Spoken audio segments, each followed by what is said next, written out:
Standing in the living room of my friends, Kyle and Jennifer, I felt tension as thick as the fog in San Francisco. Knowing Kyle and Jen, as she prefers to be called, as long as I did, you would think there would be no stress or anxiety surrounding our meeting. But there was. In fact, the tension was intense. You see, Kyle and I'm Greg, met in our freshman year of college. I met Sandy, my future wife, and her best friend Jen fell in love with Kyle. 3 months ago, we had planned to go on vacation together. My wife Sandy, Kyle, Jen, and 2 other couples we were friends with. The 8 of us had a lot in common. We were all between 30 and 35 years old. We didn't have children, and we were all career-minded. All 4 husbands loved craft beer, and if one of us found a really good craft beer or a newly opened microbrewery, we would immediately call each other or text with the news. The wives, well, they loved shopping. Simple as that. Often, the 4 wives would plan a whole day of shopping on Saturdays while the 4 husbands played golf, and then they would go to a new brewery or one of our favorites, have lunch and discuss sports, life in general, and sometimes politics. The other 2 couples, Ron and Val, Kevin and Sarah, had been our friends for a long time. Not as long as Kyle and Jen, but long enough that we all felt comfortable leaving them for the weekend or on vacation. So we planned a nice week-long vacation in Las Vegas. We planned to play golf, see the Grand Canyon, gamble, all the things tourists usually do. Funny how life gets in the way of plans. A few days before we were supposed to leave, I had to fly to Amsterdam for work. My company writes, programs, manages, and maintains computer systems that control power grids. I had to cancel my vacation, which really upset my wife. It wasn't the first conflict over my job, but it paid very well, and my bonuses included company stock. Considering that it was a young company, when it finally went public, my stock could mean early retirement. Sandy made it clear that she would go with me or without me. The atmosphere at home was frosty as I packed and prepared for my flight to Amsterdam. Sandy didn't even let me kiss her goodbye. My trip lasted just under 2 weeks. During that time, I didn't receive a single reply to my text messages or the messages I left on her cell phone. To say I was a little upset would be an understatement. Present day.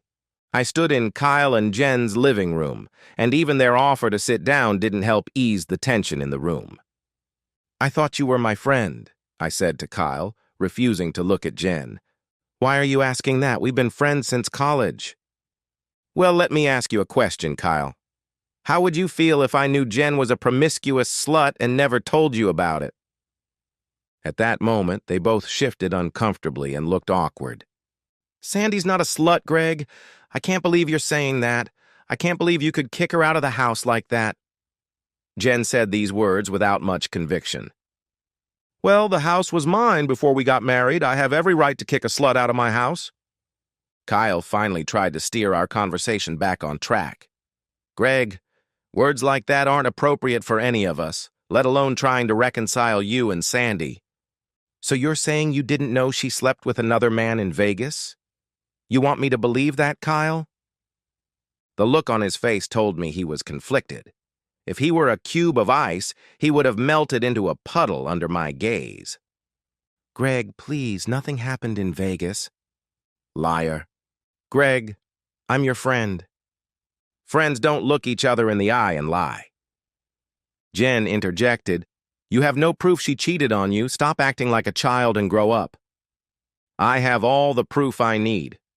I also have corroborating witnesses who told me the whole story about how you all planned to keep me in the dark after you got back. I also know that she continued to have sex all week, and all of you idiots knew about it.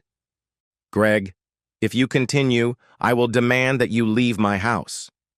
I knew you'd take Sandy's side as soon as I found the proof. I caught one of them leaving work. I pressed them, and they told me everything. My disgusted look drove them crazy, but they denied everything again. "I'm not taking sides." "But you didn't tell me the truth, and withholding the truth is a lie." Kyle finally looked at Jen with a hostile stare. Jen looked at the floor, unable to look any of us in the eye. Greg, I'm sorry. We wanted to protect you from the pain, and I should have told you as soon as we got back. Sandy and Jen convinced me to keep it a secret to spare you the pain. Kyle, shut up, Jen said, then looked at me. You have no proof, and if you keep this up, Sandy will make your life hell. Wow, you're a real bitch, Jen. You've been lying to me for years. You want me to go back to the whore who slept with at least one man I know about, as if it never happened. Like I said, what proof do you have? I pulled out the piece of paper. This is more than enough. Proof that you all lied to me. Proof that you're a bitch and my soon-to-be ex-wife was a slut. What is that, Greg? Kyle asked, trying to make out the words. These are the results of my blood tests. I have a sexually transmitted disease that I caught from my wife. If you had warned me, Kyle, that she was cheating on me, I wouldn't have herpes. But thanks for the little gift. Oh my God, I'm so sorry, Greg. I should have said something and could have saved you from herpes. I'm sorry. That doesn't absolve you of responsibility. You should have, you could have, you might have. I turned to leave the house and turned back to them.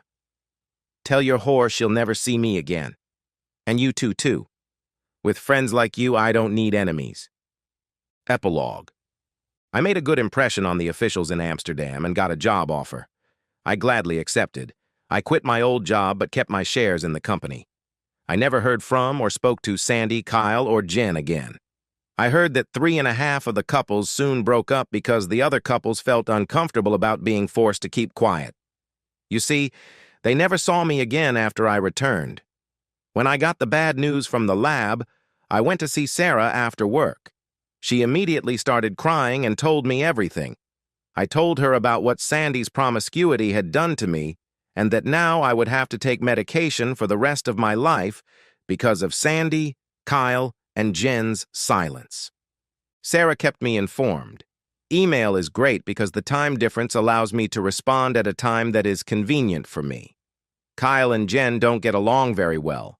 He blames her for losing his best friend. By remaining silent, he has decided to side with Sandy. One day, when we were talking on the phone, Sarah asked me why I didn't want to end things with Sandy and find out why she did what she did. I told her I knew exactly why. She was angry that my job was preventing me from leaving, and like an immature child, she threw a tantrum. She found a guy she could have sex with, and that was her tantrum. She never thought it would come back to bite her. I found a wonderful woman here who knows about my problem. Thanks to medication and condoms, we have an active sex life. But because of Sandy's selfishness, I'll never know what it's like to have sex with her without a condom because I don't want to infect her with herpes. She has 2 children, and I've practically adopted them. Life goes on. Life finds a way.